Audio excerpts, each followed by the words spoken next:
Assalaamu calaykum waraxmatullaahi wabarakaatu. Maanta waxaa ka wada hadli doonaa laba shay oo aad u muhiimsan inaad barato.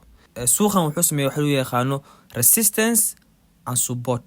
Resistance wuxuu ku yaalaa mar walbo kor ku yaalaa, supportna wuxuu ku yaalaa hoos. So marka suuqan hadduu ahaan lahay one direction bis duu aadi lahay like downtrend ama uptrend, qof walbo hadduu suuq kor u socon lahay dabada laga qabsan lahay, hadduu hoos socon lahay dabada laga qabsan lahay. Fahmuusa hadduu kor u soconahay kor lagu galaa because simple way, because qof walba duu ogyahay suuqan hal direction aaday wala dabada laga qabsan lahay. So muxuu sameeyaa wax loo yaqaano support and resistance. So labadaas micnood waxay dheer tahay suuq meel jirto oo support liisinayo iyo meel jirto laga soo celinayo. So labadaas uma suuq u dhaqeeyaa. So labadaas daa baratid support walba meeshu yaalo hadaa xariiqtid oo calaamada ka dhigtid. asxaabta video dhammaystiran waxaa ka heli kartaa YouTube-keena Mole Traders. So marka kusoo dhawaaw subscribe saar, like saar, waxaad arkayna video dambe xiiso leh. Peace and love.